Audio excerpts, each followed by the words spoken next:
नमस्कार सभी भाई बहनों को, सभी विद्यार्थियों का स्वागत है। आज हम जो ये सीरीज पढ़ रहे हैं उसका अगला पार्ट पढ़ रहे हैं, 3 नंबर पार्ट। ठीक है, भारत का भूगोल वंदे भारत सीरीज है, जो एकदम क्विक स्पीड हम रिवीजन कर रहे हैं, साथ में पॉइंट भी पूरे देख रहे हैं। तो आज हम इसमें 7 पॉइंट देखेंगे देशांतरों से संबंधित। देशांतर इसमें पूरी पढ़ेंगे। इससे पहले हमने अक्षांशों के पॉइंट देखे थे, उससे पहले क्लास में हमने वो देखे थे विस्तार, ठीक है, स्थितियों के बारे में। तो आज हम पढ़ेंगे, तो चलो स्टार्ट करते हैं, आ जाइए। चलो देखो, आज हम बात करेंगे देशांतर। तो देशांतर क्या है बेटा, तो सबसे पहले ये पढ़ो आप कि देशांतर किसे कहते हैं। तो मैंने ये बात पहले कर भी ली थी, वो देशांतर किसे कहते हैं। देशांतर बेटा खड़ी रेखाओं को देशांतर कहते हैं। ग्लोब, ये ग्लोब है, इस ग्लोब पर जितनी भी खड़ी रेखाएं उत्तरी ध्रुव से निकलती हैं और दक्षिण ध्रुव पर मिलती हैं, सब सब का मिलने का लोकेशन वही उत्तरी ध्रुव और दक्षिण ध्रुव है। तो ऐसे ग्लोब में है, तो खड़ी रेखाओं को देशांतर रेखा कहते हैं। ये उत्तरी ध्रुव से दक्षिण ध्रुव में मिलती है। एक काल्पनिक रेखा है, काल्पनिक तो दोनों ही, अक्षांश भी काल्पनिक है और देशांतर भी काल्पनिक है। फिर बात करें उत्तरी ध्रुव है और ये कौन है, दक्षिण ध्रुव है। तो बात करें बेटा, ये जो बीचों बीच रेखा है उसका नाम है, ये उत्तरी ध्रुव से दक्षिण ध्रुव के बीच में इस रेखा का नाम क्या है, उसका 0 डिग्री देशांतर रेखा और नाम ग्रीनविच नाम है, और इसका प्रधान व्यामोत्तर नाम है। ठीक है, इसे विश्व की मानक समय रेखा भी कहते हैं, क्योंकि ये समय का निर्धारण यही करती है विश्व में।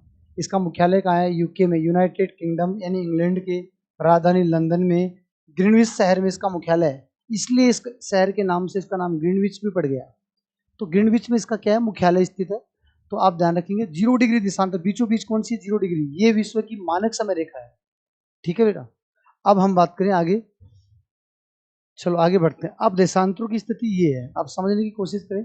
देशांतर ऐसा है कि बीचों बीच कौन सी बेटा, 0 डिग्री है। तो 0 डिग्री के जस्ट आप पीछे जाएंगे, 0 डिग्री के पीछे 0 1 2 3, आप जैसे जैसे पीछे की ओर जाएंगे तो 0 डिग्री के जस्ट पीछे वो उस रेखा का नाम क्या है, 180 है। क्या नाम है, 180 है। तो इधर समय बढ़ता है और इधर समय क्या होता है, घटता है। बताएंगे कैसे घटता बढ़ता है।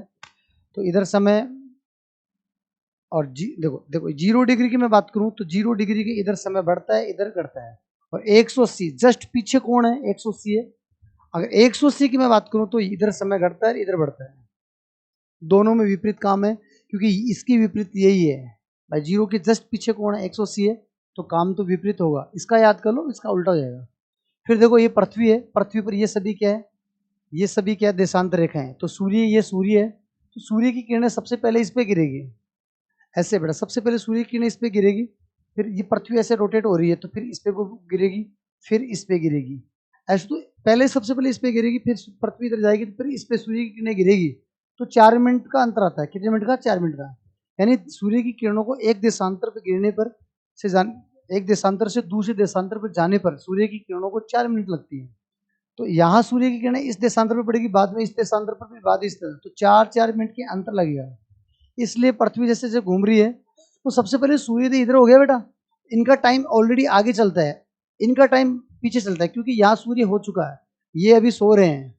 तो जैसे जैसे अब ये पृथ्वी इधर पश्चिम से पूर्व की ओर घूमती पृथ्वी, तो ये तो आगे निकल जाएगा, फिर बाद में ये आएंगे, बाद में आएंगे, इसलिए ये समय माइनस होता है। इसलिए मैंने क्या कहा, ये कि इधर वाला समय बढ़ता है, इधर वाला माइनस होता है।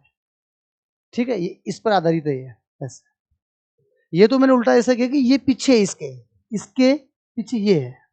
अब मैं बात करूँ 0 से 180 कितनी रेखा बेटा, 0 से 180 जाना कितनी रेखा होगी बेटा, 180 होगी। एक रेखा पार करवा में 4 मिनट लगे बेटा, तो कितने मिनट लगेंगे टोटल, 172 मिनट, 720 मिनट लगेंगी। यानी कि 180 रेखा को पार करने में 720 मिनट लगेंगी। 720 मिनट को आप घंटे में कन्वर्ट करेंगे तो 12 घंटे लगेंगे। तो आप ये बता सकते हो कि 0 से 180 डिग्री पर जाने पर सूर्य की किरणों को 12 घंटे लगती हैं, और 12 घंटे में आपको पता क्या होता है, AM से PM हो जाता है। इसलिए पीछे वाली रेखा को तिथि रेखा कहते हैं, कि वो तिथि को चेंज कर देती है। समझ गो, हाँ, वो तिथि को क्या करती है, चेंज कर देती है। कौन सी ये, इसलिए इसको अंतरराष्ट्रीय तिथि रेखा कहते हैं। और ये विश्व की मानक समय रेखा है, दोनों अलग अलग है। ठीक है, इधर वाला पूर्वी गोलार्ध है और इधर वाला कौन सा है, पश्चिमी गोलार्ध है। ठीक है, इधर वाले जितने भी देश हैं, जैसे भारत है, भारत में जितनी भी लाइन खींचोगे आप, भारत में जितनी भी आप आडी लाइन खींचोगे, उन सभी आडी लाइनों का आप क्या नाम लिखोगे, पूर्वी पूर्वी गोलार्ध। क्या नाम लिखेंगे, सॉरी, पूर्वी देशांतर। क्या नाम लिखेंगे, पूर्वी देशांतर, क्योंकि भारत पूर्वी देशांतरों में स्थित है। भारत पूर्वी गोलार्ध में है, इसलिए भारत पूर्वी देशांतरों में है। ठीक है, ऐसे याद रखें। ठीक है, इधर वाले देशों में सभी आडी लाइन, सॉरी, खड़ी लाइन क्या होगी, पश्चिमी देशांतर, ठीक है, पश्चिमी देशांतर। आ जाओ, जैसो ये देखो कुछ नोट में बातें लिखी हुई है कि पृथ्वी पश्चिम से पूर्व की ओर घूमती है, याद रखेंगे आप। पृथ्वी की आकृति कैसी है? पृथ्वी की आकृति जियोड है, बीच में से उभरी हुई है, बीच में से ध्रुव के चपटे हैं तो बीच में से वो बाहर निकली हुआ पेट, इसका हाँ तो इसको जियोड कहते हैं। लध्वक्ष क्या होता है बेटा? दोनों ध्रुव चपटे हैं, है ना, उसका नाम लध्वक्ष है। ये पृथ्वी जैसी है, बिल्कुल ग्लोब जैसी, सभी साथ खतन सकते हैं, ठीक है। ध्रुव इसके क्या चपटे हैं। अब देखो नोट में एक बात हो रही है, पृथ्वी को एक देशांतर से दूसरे देशांतर, पृथ्वी को घूमने में कितना टाइम लगता है? 4 मिनट लगता है। या ऐसे बोल दो कि सूर्य की किरणों को एक देशांतर से दूसरे देशांतर को पार करने में 4 मिनट लगती है। सूर्य की किरणें गिर रही हैं और पृथ्वी घूम रही है, समझ रहे हो? ऐसे। अब देखो आप ये पॉइंट देखो, बीच वाली कौन सी बेटा? 0 डिग्री देशांतर, इधर वाले देशों में पूर्वी देशांतर, इधर वाले देशों में पश्चिमी देशांतर। सभी लाइनों का, चाहे वो देश का कोई से भाग हो, सभी लाइनों का नाम क्या है? पूर्वी देशांतर ही है। इसका भी नाम पूर्वी देशांतर है, इसका भी पूर्वी देश, सब पूर्वी देशांतर है। तो दोनों साइड में पूर्वी देशांतर लिखना पड़ेगा, क्योंकि भारत कौन से गोलार्ध में? पूर्वी गोलार्ध में स्थित है। अब देखो बेटा ये ग्लोब है ना, ये ग्लोब है, ग्लोब में बीचों बीच कौन सी है? 0 डिग्री देशांतर रेखा है, ये चित्र है। भारत इसके इधर है, इधर मतलब पूर्वी गोलार्ध में है, तो 0 डिग्री के पूर्वी गोलार्ध में भारत है, ये 0 है, इसी का चित्र ये है, इसी का पोस्टमार्टम किया गया यहाँ पर। तो भारत 0 के बाद 1 2 3, भारत की स्थिति कहाँ से स्टार्ट होती है? 68 डिग्री 7 मिनट पूर्वी देशांतर से, फिर गुणंतर 70 71, लास्ट में कहाँ होती है? अरुणाचल प्रदेश। ये बेटा गुजरात है, ये अरुणाचल प्रदेश है, अरुणाचल प्रदेश। तो अरुणाचल प्रदेश में कहाँ? 97 डिग्री पूर्वी, 97 डिग्री 25 मिनट पूर्वी देशांतर पर पूरा होता है भारत। तो भारत इन देशांतरों के बीच में स्थित है, जिसका अंतर कितना है? 29.18, 29.18 अंतर है, लगभग 30 हो गया बेटा। तो 29.18 मतलब लगभग 30 मिनट होगी, 30 डिग्री होगी, और 1 डिग्री को पार करने में 4 मिनट, 30 को पार करने में 4 3 12, 120 मिनट। कहने का मतलब 30 डिग्री को पार करने में 120 मिनट लगेंगे। तो यहाँ सूर्योदय होने में और यहाँ सूर्योदय होने में 120 मिनट का अंतर आता है, 120 मिनट का, 2 घंटे का अंतर लग जाता है अरुणाचल प्रदेश में सूर्योदय होने में। और सूर्योदय सबसे पहले यहाँ होता है अरुणाचल प्रदेश में, फिर गुजरात में जब सूर्योदय होगा तो 2 घंटे का अंतर आ जाता है, क्योंकि पहले सूर्य की किरणें एक इसको पार करेंगी, फिर इसको पार करेंगी, फिर इसको पार करेंगी, फिर इसको पार करेंगी, फिर इसको पार करेंगी, फिर इसको पार करेंगी, ऐसे सूर्य की किरणों पार करती हुई आएंगे, ठीक है।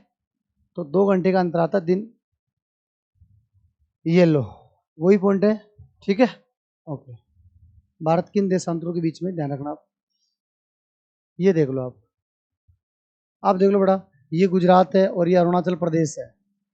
तो सबसे पहले सूर्योदय यहाँ होता है, सबसे बाद में यहाँ होता है सूर्यास्त, सबसे पहले यहाँ होता है सूर्यास्त, सबसे पहले यहाँ, सबसे यहाँ दिखता है सूर्यास्त सबसे पहले, सॉरी सूर्यास्त यहाँ दिखता पहले, ठीक है। सूर्योदय और सूर्यास्त दोनों सबसे पहले इसमें होते हैं, मैंने गलत बोल दिया ना, ध्यान रखना, सूर्योदय और सूर्यास्त सबसे पहले इसी में होता है भाई, जहाँ सूर्य पहले उगेगा तो छिपेगा वहां पहले ही, ठीक है। ऐसे यहाँ सूर्य उदय बाद में होता है और सूर्यास्त भी बाद में होता है, कितने घंटा का फर्क है? 2 घंटे का। और भारत की जो मानक समय रेखा है, समय रेखा वो 82.5 है, ये अंतर यहाँ का अंतर 2 घंटे का नहीं आए, इसलिए भारत की मानक समय रेखा बीच को माना गया है। बीच में ये 5 राज्यों से गुजरती है, 5 राज्य याद होने से, ये गुजरती है कहाँ से? यूपी, एमपी, छत्तीसगढ़, उड़ीसा और आंध्र प्रदेश से गुजरती है। इसका मुख्यालय यूपी में मिर्जापुर नैनी में स्थित है, मिर्जापुर नैनी में स्थित है। इलाहाबाद, जिसको हम प्रयागराज बोलते हैं, प्रयागराज में इसका मुख्यालय स्थित है। इसका 82 डिग्री भारत की मानक समय रेखा, ठीक है, ये ध्यान रखेंगे। मैं ये बोलूँ कि विश्व की मानक समय रेखा कौन सी बेटा? 0 डिग्री है, और भारत की मानक समय रेखा कौन सी? 82.5 है। दोनों के इधर जाएं, यहाँ से यहाँ जाएं तो कितने का अंतर है? 5.5 घंटे का अंतर है। कितने घंटे का अंतर है? 5.5 घंटे का अंतर है। हमारी रेखा हमारे यहाँ सूर्य पहले उगता है ना, सूर्य पहले, तो हम इन लोगों से हम 5.5 घंटे आगे हैं, विश्व की मानक समय रेखा से हमारा समय 5.5 घंटे आगे, ये ध्यान रखेंगे आप, ठीक है। तो बेटा ये जो रेखा है ये यूरोप से, अफ्रीका से और अंटार्कटिका से गुजर रही है। इसका मुख्यालय कहाँ स्थित है? ग्रीनविच में स्थित है, जो लंदन का शहर है ग्रीनविच, ठीक है, ओके।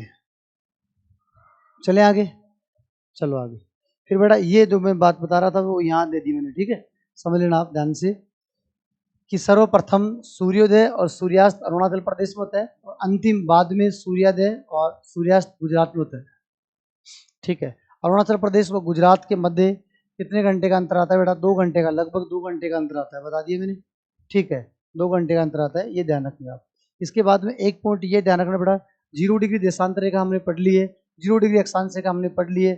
दोनों रेखाएं, ये 0 डिग्री अक्षांश है, ये 0 डिग्री देशांतर, दोनों रेखाएं अटलांटिक महासागर में अफ्रीका के पास में गिनी की खाड़ी में काटती है। गिनी की खाड़ी अटलांटिक महासागर अफ्रीका महाद्वीप में काटती है दोनों रेखाएं।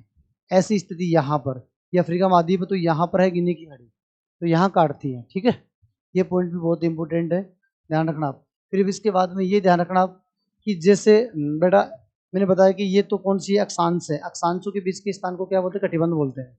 और देशांतर रेखाओं के बीच के स्थान को क्या बोलते हैं? गोरे बोलते हैं, गोरे या जोन बोलते हैं।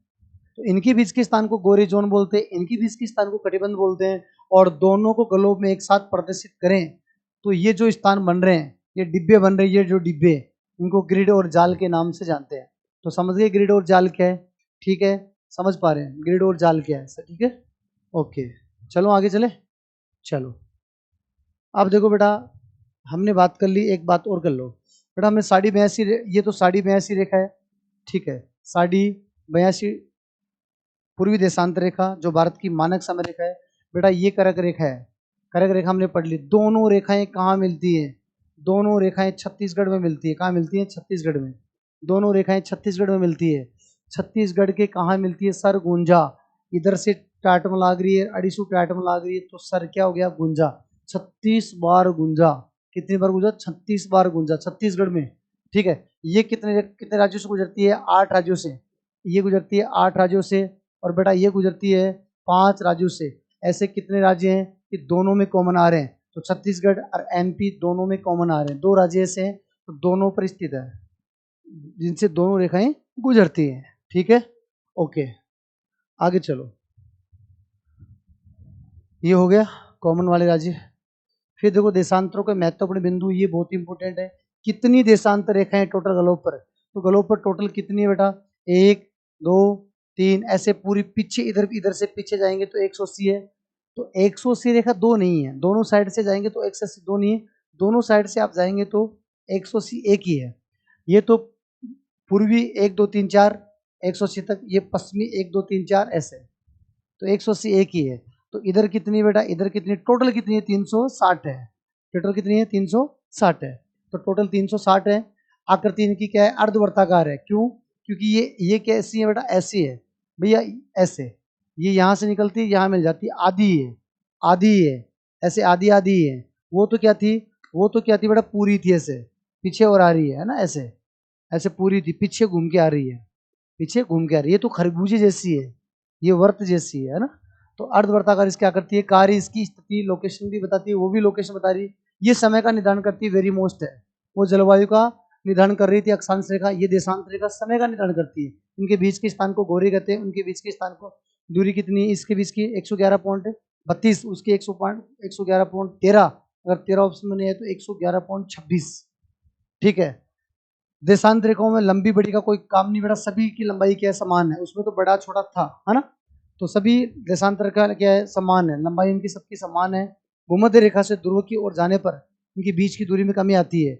ये बोला कि ये रेखा है, ये 0 डिग्री भूमध्य रेखा है, तो इनके यहाँ बीच में गैप ज्यादा है, ये गैप थोड़ा ज्यादा है, ऊपर गैप कम हो गया, ऊपर और कम हो गया, ये गैप कम हो जाता है, ऐसे गैप क्या हो जाता है? कम हो जाता है। तो भूमध्य रेखा से ध्रुव की ओर जाने पर 2 देशांतर रेखाओं के बीच का गैप क्या हो जाता है? कम हो जाता है। बीच का गैप क्या हो जाता है? कम हो जाता है। चलो आगे बात करते हैं, चलो करें बात आगे। ये लो महत्वपूर्ण तथ्य हमने पढ़ लिया, वही पॉइंट है बेटा। ठीक है, हाँ, ये देखो अब समय का निर्धारण देखो, ऐसा है, मैंने बताया था 0 डिग्री रेखा के इधर जाने पर समय बढ़ता है, इधर कम होता है, क्योंकि यहाँ सूर्य पहले उग जाता है, तो ये समय बढ़ा हुआ ही है पहले से। ठीक है, अब प्रश्न ये आता है कि 15 डिग्री पश्चिमी देशांतर रेखा पर, 15 डिग्री पश्चिमी देशांतर रेखा पर सुबह के 6 बजे हुए हैं। कौन सी है? पश्चिमी देशांतर रेखा पर। तो बताओ 30 डिग्री पूर्वी देशांतर रेखा पर क्या समय होगा? क्या समय होगा? पश्चिम से पूर्व की ओर ला रहे बेटा, ये प्रश्न है, किधर ला रहे हैं? ये पश्चिम से बेटा 15 डिग्री पश्चिम, ये तो 0 डिग्री है, ये तो कोई गोलार्ध में नहीं है, तो बीचों बीच में है। 15 डिग्री पश्चिमी देशांतर पर 6 बजे हुए, तो यहाँ से बेटा यहाँ का पूछा है, तो आप बताओ यहाँ से आप यहाँ जाओगे तो 15 लाइन तो ये जीरो पे आ गए, फिर जीरो से आप इधर जाएंगे कितनी 45 लाइन, तो 15 और 45 कितनी होगी बेटा 60 लाइन होगी, कितनी होगी 60, 30 है क्या, अच्छा इधर 30 है और इधर 15 है, तो ये तो 15 लाइन तो आप ये पार करोगे और 30 लाइन ये पार करोगे, तो टोटल कितनी लाइन पार करोगे आप, तो आप बोलोगे सर टोटल हम 45 लाइन पार करेंगे, कितनी लाइन 45, और 45 लाइन हम इधर जाएंगे तो इधर जाते समय बढ़ता है कोई सी, इधर यहाँ से यहाँ चले, तो यहाँ से यहाँ मैं ये बता रहा हूँ बेटा कोई भी पॉइंट से यहाँ से यहाँ जाने पर भी समय बढ़ेगा, यहाँ से यहाँ जाने पर भी समय बढ़ेगा, यहाँ से यहाँ जाने पर भी समय बढ़ेगा, यहाँ से यहाँ जाने पर भी समय बढ़ेगा, यहाँ जाने पर भी समय, इधर जाते ही समय बढ़ेगा, समझ रहे बात। तो यहाँ से आप इधर जा रहे हो 45 लाइन, एक लाइन को पार करने में 4 मिनट लगती है और आप कितने मिनट लगे 180 मिनट का मतलब बेटा 3 घंटे वो समय आगे चल रहा है। तो यहाँ जब 6 बजे तो वहाँ तो बेटा कितने बज चुके हैं 9 बज चुके हैं, वो लोग 3 घंटे पहले से आगे इधर वाले, तो 9 बज गए, ऐसे क्वेश्चन आता है, ठीक है ध्यान रखेंगे आप। एक क्वेश्चन और है, 60 डिग्री पूर्वी देशांतर रेखा पर सुबह के 10 बजे हुए हैं, इस पर 10 बजे हुए हैं, इस पर बेटा इस पर 10 बजे हुए हैं, किस पर 60 डिग्री पर, 60 डिग्री पर यहाँ 10 बजे हुए हैं सुबह के, और पूछे है दोनों पूर्वी है, तो 30 डिग्री पूर्वी देशांतर रेखा पर बेटा यहाँ से यहाँ आएंगे, इधर आती मैंने क्या बताया था, इधर आप आओगे चाहे किधर से आओ, यहाँ से आओ, यहाँ से आओ, यहाँ से आओ, इधर आते ही समय कम होगा, तो आप 60 से 30 पे आ रहे हो, 30 लाइन पीछे आ रहे हो वापस इधर, तो 4 मिनट लगती है एक को पार करने में, 120 मिनट पीछे हो गए आप, 120 पीछे मतलब 2 घंटे पीछे हो गए। तो यहाँ कितने बजे हुए थे 10 बजे हुए हैं, तो बेटा यहाँ कितने बजे हुए 8 ही बजे हुए हैं, 2 घंटे पीछे है, ठीक है यहाँ 8 ही बजी हुई है, समझ गए बात, ऐसे क्वेश्चन आते हैं। धन्यवाद। देशांतर रेखाओं के मैंने बारे में बता दी है, और ये 0 डिग्री देशांतर रेखा के जस्ट पीछे की लाइन की बात करें, वो कौन सी बेटा 180 है, कौन सी है 180 अंतर्राष्ट्रीय तिथि रेखा है, क्योंकि 0 से 180 पर जाने पर टोटल 12 घंटे लगती है, तो वो तिथि को चेंज कर देती है, इसलिए इसका नाम क्या तिथि रेखा है, ठीक है। तो इसके इधर जाने पर माइनस होता है, इधर जाने पर प्लस होता है, तो इसमें 3 क्वेश्चन बनते हैं आपके सामने, ये किस जल संधि से गुजरती है, ये ग्लोब पर कितनी बार मोड़ी गई है, किस महासागर से गुजरती है, किस महासागर से गुजरती है। देखो बेटा ऐसा है, इन 3 की बात ये बेरिंग जल संधि से गुजरती है, किधर से गुजरती है, बेरिंग जल संधि से गुजरती है, ध्यान रखना बेरिंग जल संधि से गुजरती है। जैसे ये एशिया महाद्वीप है, एशिया महाद्वीप है, और ये उत्तरी अमेरिका महाद्वीप, इन दोनों के बीच में बेरिंग जल संधि है, ठीक है बेरिंग जल संधि है, एशिया और उत्तरी अमेरिका के बीच में क्या है बेरिंग जल संधि है, तो बेरिंग जल संधि से गुजरती है 0 डिग्री, ठीक है। और ग्लोब पर कितनी में मुड़ी गई 5 पर, और किस महासागर से गुजरती है, प्रशांत महासागर से, ये प्रशांत महासागर है। अब कुछ बच्चे बोले सर उत्तरी अमेरिका तो इधर है, तो बेटा इधर वाला इधर भी तो है, घुमा के देखो आप ऐसे, पृथ्वी क्या गोली तो है, तो इधर वाले को इधर भी तो ला सकते हैं गोल घुमा के ऐसे, तो प्रशांत महासागर से गुजरती है, याद रखना।